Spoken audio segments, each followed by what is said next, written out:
Hello students, welcome back on my YouTube channel. Dear students, a very warm good evening to you all. And today we are going to explain chapter 3rd, two stories about flying, part 2, the black aeroplane. Before we start the chapter, first I say to all of you, please subscribe my channel and share it to your friends. And if you not see the previous videos of this chapter, so first you see the part first of this chapter. After that you see the second part of this story. So let's start it. Paragraph number first.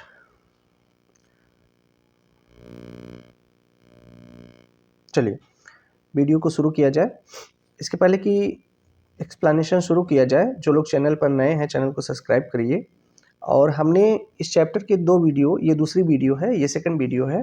इसके पहले video first बनाई जा चुकी है, तो आप उसको देख करके फिर आप जो है second part the black aeroplane, इसको आप इस वीडियो में देख सकते हैं। और वीडियो से रिलेटेड कोई सुझाव हो तो कमेंट बॉक्स में ज़रूर कमेंट करिए।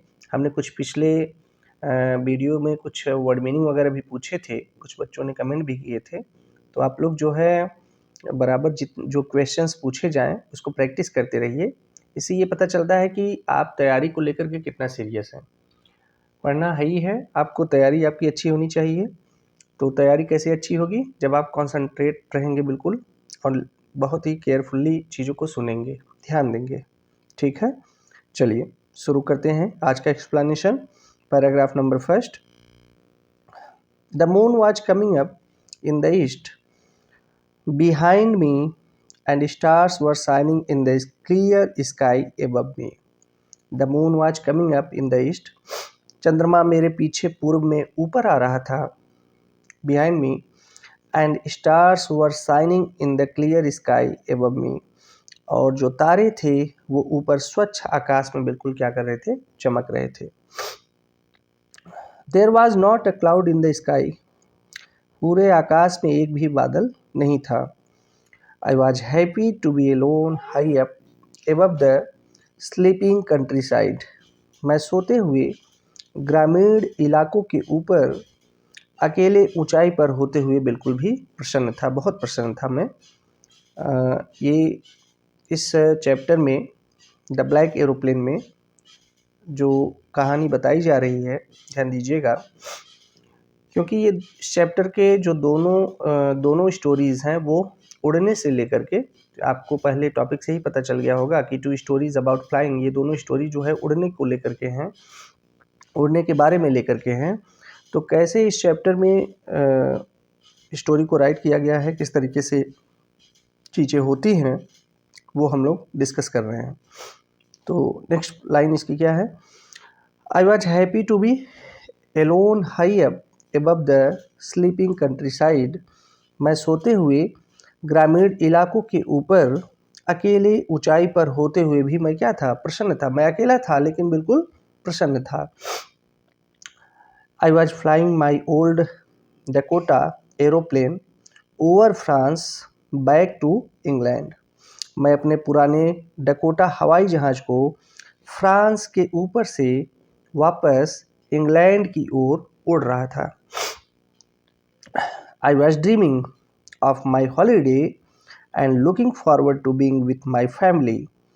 मैं अपनी छुट्टी का स्वप्न लिए हुए अपने परिवार के साथ होने की उत्सुकता से प्रतीक्षा कर रहा था। I looked at my watch. मैंने अपनी घड़ी की तरफ देखा। 1:30 in the morning. सुबह के 1:30 बजे थे। I should call Paris control soon. मुझे क्या करना चाहिए? मुझे जल्द ही पेरिस नियंत्रण कक्ष से बात करनी चाहिए।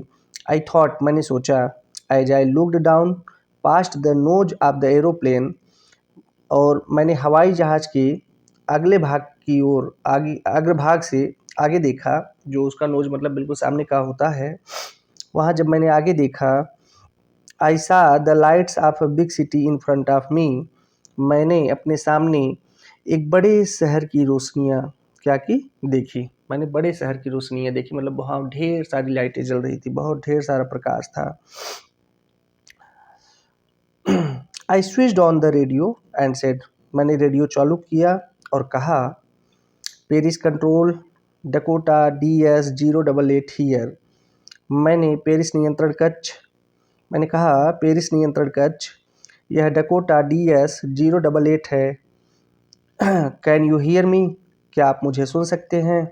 आई am on my way to England, मैं इंग्लैंड के रास्ते पर हूँ। Over.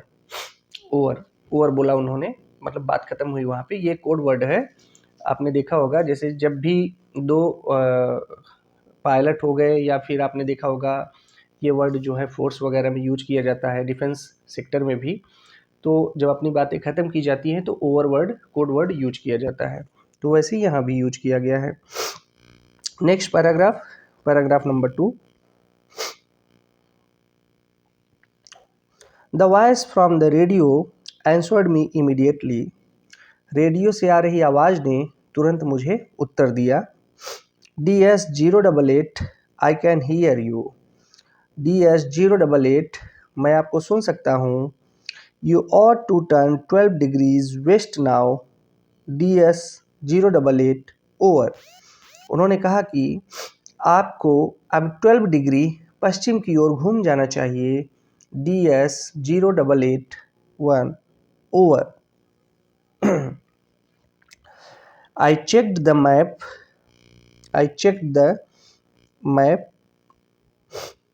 and the compass, switched over to my second and last fuel tank and turned the Dakota 12 degrees west towards England.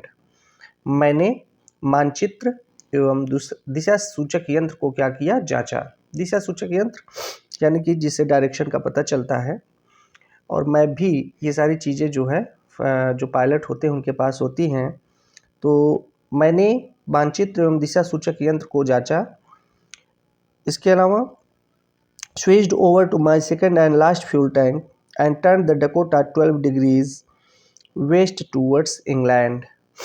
और इसके अलावा मेरी दूसरी व अंतिम ईंधन की टंकी को चालू किया तथा डकोटा को 12 डिग्री पश्चिम में इंग्लैंड की ओर मैंने क्या किया, मोड़ दिया। तो मैंने अब जो डायरेक्शन था डकोटा विमान का, उसको 12 डिग्री एंगल पे हमने उसको इंग्लैंड की तरफ क्या किया, घुमा दिया। आगे देखिए। I will be in time for breakfast I thought, मैंने सोचा मैं नाश्ते के लिए समय पर पहुंच जाऊंगा। A good big English breakfast, और ये जो एक अच्छा अंग्रेजी नाश्ता होगा। Everything was going well, it was an easy flight, सब कुछ बिल्कुल अच्छा चल रहा था, यह एक सरल उड़ान थी, ये एक बहुत ही सरल उड़ान थी। Next, Paris was about 150 kilometres behind me, और पेरिस अब मुझसे लगभग 150 किलोमीटर पीछे छूट चुका था। व्हेन आई सा द क्लाउड्स, जब मैंने बादलों को देखा, स्टॉर्म क्लाउड्स, बहुत विशाल बादल, तूफानी बादल, दे वर ह्यूज, वे बहुत बड़ी मात्रा में थे। They looked like black mountains standing in front of me across the sky, वो काले पर्वतों की भांति मेरे सम्मुख आकाश में सभी जगह बिल्कुल क्या हो गए थे, खड़े थे, यानी कि मुझे कुछ भी वहाँ पे दिखाई नहीं पड़ रहा था। I knew I could not fly up and over them, और मुझे पता था कि मैं उनके ऊपर तथा अधिक ऊपर नहीं उड़ सकता था। And I did not have enough fuel to fly around them to the north और साउथ, और मेरे पास उनके चारों ओर उत्तर या दक्षिण की ओर उड़ने के लिए पर्याप्त ईंधन भी नहीं था। तो क्या कहता है, जैसे ही उसने पायलट ने एरोप्लेन को आगे बढ़ाया, 12 डिग्री पे उसने इंग्लैंड की तरफ उसको मोड़ा, तुरंत ही उसने देखा कि बादलों का बहुत ही बड़ा झुंड, बहुत ही बड़े बड़े जो है बादलों का हुजूम जो है चला आ रहा था। ब्लैक, बिल्कुल काले काले बादल, और उन बादलों में उसे कुछ भी दिखाई नहीं पड़ता है। वो पीछे भी नहीं जा सकता था क्योंकि पेरिस लगभग 150 किलोमीटर पीछे छूट चुका था और वहाँ वापस जाने के लिए उसके पास फ्यूल भी नहीं था, ईंधन नहीं था। तो इस तरीके से वो संकट में पड़ जाता है। Next paragraph number 3। So let's start paragraph number 3। I ought to go back to Paris, I thought. मैंने सोचा मुझे पेरिस वापस चले जाना चाहिए। But I wanted to get home, लेकिन मैं घर जाना चाहता था। आई वॉन्टेड दैट ब्रेकफास्ट, मैं उस नाश्ते को खाना चाहता था। I will take the risk, I thought. मैंने जोखिम मैं क्या करूँगा, I will take the risk, मैं जोखिम उठाऊँगा। आई थॉट, मैंने सोचा। And flew that old Dakota straight into the storm, और मैंने पुरानी डकोटा को सीधे तूफान में उड़ा ले गया। Next, inside the clouds everything was suddenly black, बादलों के अंदर लगभग सब कुछ अचानक से काला हो गया। It was impossible to see anything outside the aeroplane, और उस जहाज से बाहर देखना कुछ भी संभव नहीं था, बिल्कुल इम्पॉसिबल था, असंभव था, क्योंकि चारों तरफ काले काले बादल बिल्कुल डकोटा विमान को क्या कर लिए थे, घेर लिए थे। The old aeroplane jumped and twisted in the air, पुराना जो हवाई जहाज है वो उछला और हवा में क्या हो गया, घूम गया। The old aeroplane jumped and twisted in the air, पुराना हवाई जहाज उछला और हवा में घूम गया। I looked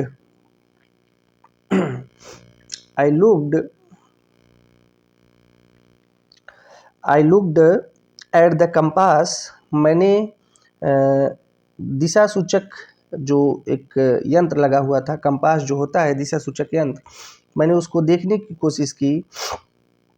I could not believe my eyes, मुझे अपनी आंखों पर विश्वास नहीं हुआ।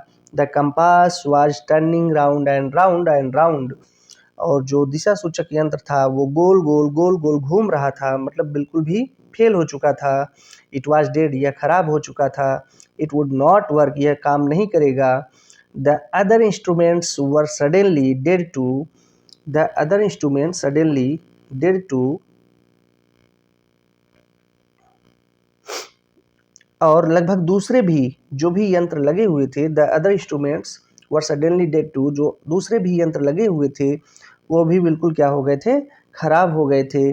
आई ट्राइड द रेडियो, मैंने रेडियो चलाने के लिए प्रयास किया। Paris control, can you hear me, Paris नियंत्रण कक्ष, क्या आप मुझे सुन सकते हैं। वहाँ क्या होता है, देयर वाज नो आंसर, वहाँ कोई उत्तर नहीं था। The radio was dead too, radio भी खराब हो चुका था। I had no radio, no compass and I could not see where I was, मेरे पास कोई भी रेडियो नहीं था, मेरे पास कोई भी दिशा सूचक यंत्र नहीं था, और अब यह भी नहीं देख सकता था कि मैं कहाँ था। Where I was, I could not see, मैं ये भी नहीं देख सकता था कि मैं कहाँ था। I was saw another aeroplane, मैंने एक दूसरे जहाज को देखा। It had no lights on its wings, इसके पंखों पर बिल्कुल भी कोई भी रोशनी नहीं थी। It had no lights on its wings, इसके पंखों पर कोई भी रोशनी नहीं थी। But I could see it flying next to me through the storm, लेकिन मैं इसे तूफान के पार अपनी बगल में उड़ते हुए देख सकता था। I could see the pilots face, मैं उस विमान चालक के चेहरे को भी मैं देख सकता था। टर्न टूवर्ड्स मी, जो मेरी तरफ घुमा हुआ था। I was very glad to सी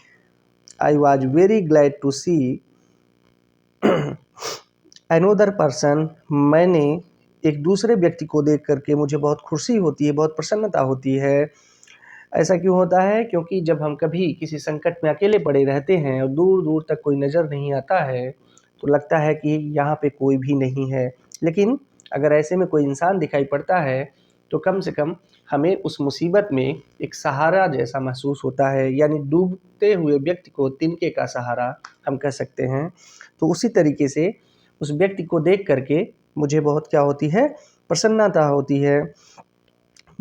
और इसके बाद क्या होता है, ही lifted one hand and waived, उसने अपना एक हाथ उठाया और उसको हिलाया। So paragraph number 3 I have completed. Next paragraph number 4. Follow me, he was saying follow me. उसने कहा मेरे पीछे आ जाओ, वह कह रहा था बिल्कुल मेरे पीछे आ जाओ, यानी कि मुझे फॉलो करो. He knows that I am lost. वह जानता है कि मैं क्या हो गया हूँ, भटक गया हूँ. I thought, मैंने सोचा. He is trying to help me. वह मेरी सहायता करने का प्रयास कर रहा है. He turned his aeroplane slowly to the north. उसने अपना विमान धीरे से उत्तर की ओर क्या किया, घुमा दिया. In front of my Dakota, मेरे डकोटा विमान के बिल्कुल सामने. So that it would be easier for me to follow him. इसलिए मुझे उसको अनुसरण करना, मुझे ताकि मुझे क्या हो जाए, मुझे उसको फॉलो करना आसान हो जाए. ठीक है. I was very happy to go behind the strange aeroplane like an obedient child. और मैंने क्या सोचा, मैंने एक आज्ञाकारी बच्चे की भांति उस विचित्र हवाई जहाज के पीछे मैं जा कर के बहुत खुश था. यानी कि कम से कम मुझे कोई ऐसा व्यक्ति मिल गया था जो उस तूफान में मुझे क्या कर सकता था, मेरी मदद कर सकता था, मुझे रास्ता दिखा सकता था. क्योंकि मेरे जितने भी जहाज के इंस्ट्रूमेंट्स थे वो सब क्या हो चुके थे, फेल हो चुके थे. तो मैं ये बेहतर होता मेरे लिए कि मैं एक आज्ञाकारी बच्चे की तरह उसको क्या करूं, उसको फॉलो करूं, उसका अनुसरण करूं. After half an hour the strange black aeroplane was still there in front of me in the clouds. आधे घंटे के बाद वह विचित्र काला विमान अब भी मेरे सामने बादलों में था. Now there was only enough fuel in the old Dakota's last tank to fly for 5 or 10 minutes more. और अब ओल्ड डकोटा में बिल्कुल केवल 5 या 10 मिनट उड़ान भरने के लिए ही ईंधन बचा हुआ था. यानी कि अब लगभग ये लास्ट टैंक चल रहा था और लगभग अगर डकोटा विमान उड़ान भरता है तो वो 5 से 10 मिनट तक ही केवल ऊपर हवा में रह सकता है, क्योंकि उसका जो फ्यूल था वो बिल्कुल ख़त्म होने वाला था. ठीक है. I was starting to feel frightened again. और मैं दोबारा डरा हुआ अनुभव करने लगा था. But then he started to go down. लेकिन तब वह नीचे जाने लगा, यानी वो विमान अब नीचे उतरने लगा जिसको ये फॉलो कर रहा था. Down and I followed through the storm. और मैंने तूफान के पार उसका बिल्कुल अनुसरण किया, मैंने भी उसको बिल्कुल फॉलो किया. Next paragraph number 4 I have completed. So next paragraph, so let's start it. Suddenly I came out of the clouds and saw 2 long straight lines of lights in front of me. मैंने अचानक बादलों से बाहर आ गया और अपने सामने रोशनी की जो 2 लंबी लाइनें थी वो देखी. ठीक है. 2 straight line in front of मी. तो 2 लंबी लाइनें जो थी वो मैंने देखी. It was a runway. ये क्या था, रनवे था, हवाई पट्टी थी. ठीक है. ये क्या थी, ये हवाई पट्टी थी. एन एयरपोर्ट पर, किसी एयरपोर्ट पर. I was safe. मैं बिल्कुल अब सुरक्षित था. I turn to look for my friend in the black aeroplane. मैंने अब काले विमान में अपने मित्र को देखने के लिए मुड़ा. लेकिन क्या होता है, but the sky was empty. लेकिन जो आसमान था वह बिल्कुल क्या था, खाली था. यानी कि वो जा चुका था. There was nothing there. वहाँ कुछ भी नहीं था. The black aeroplane was gone. जो काला विमान था वो जा चुका था. I could not see it anywhere. मैं इसे कहीं भी नहीं देख सका. I landed and was not sorry to walk away from the old Dakota near the control tower. और मैं नीचे उतरा और पुराने जो डकोटा से नियंत्रण कक्ष के नज़दीक जाने का मुझे बिल्कुल भी अफसोस नहीं था. यानी कि मैं बहुत ज़्यादा क्या था, खुश था. I am so happy on that day because I save my life due to help of a friend which I don't know, जिसे मैं नहीं जानता था। ठीक है। I landed and was not sorry to walk away from the old Dakota near the control tower. मैं नीचे उतरा और पुराने डकोटा से नियंत्रण कक्ष के नज़दीक जाने का मुझे अफसोस नहीं था, यानी मैं बहुत खुश था और मैं वहाँ गया। नो अदर एरोप्लेन, सॉरी यहाँ पे थे हम लोग। I went and asked a woman in the control center where I was and who the other pilot was. और मैं अंदर हवाई अड्डे में गया। मैं वहाँ एक नियंत्रण कक्ष में हमने महिला से पूछा कि मैं कहाँ था और दूसरा विमान चालक जो कौन था जिसने मेरी सहायता की थी। ठीक है। आई वॉन्टेड टू से थैंक यू, क्योंकि मैं उसको क्या कहना चाहता था, मैं उसको धन्यवाद देना चाहता था। She looked at me very strangely, she looked at me very strangely, उसने मुझे बहुत विचित्र ढंग से देखा। एंड देन लाफ्ड, और फिर हंसने लगी। एंड उधर एरोप्लेन, दूसरा जहाज, अब देयर इन दिस स्टॉर्म, इस तूफान में, no other aeroplane were flying tonight, आज रात कोई भी दूसरा विमान नहीं उड़ रहा था। Yours was the only one I could C on the radar, और मुझे रडार पर केवल आपका ही विमान दिखाई दिया था जो आज उड़ान भरा था, इसके अलावा कोई दूसरा विमान आज उड़ान नहीं भरा था। So who helped me to arrive there safely without a compass और radio and without any more fuel in my tanks, तो मुझे बिना किसी दिशा सूचक यंत्र या रेडियो और मेरी टंकियों में बिना किसी अधिक ईंधन के सुरक्षित वहाँ पहुँचने में मदद किसने की। ध्यान दीजिएगा, ये बहुत ज़्यादा क्या हो जाता है, सरप्राइज हो जाता है, आश्चर्य हो जाता है, उसको वंडर हो जाता है कि फिर उस कौन था वो, जब दूसरा कोई विमान उड़ान नहीं भरा तो फिर मेरी मदद किसने की। Who was the pilot on the strange black aeroplane? वह उस काले विचित्र हवाई जहाज में बिना रोशनी के तूफान में जो क्या कर रहा था, flying in the storm without lights, जो बिना रोशनी के तूफान में उड़ान भर रहा था हवाई जहाज, उसका विमान चालक कौन था। Who was the pilots which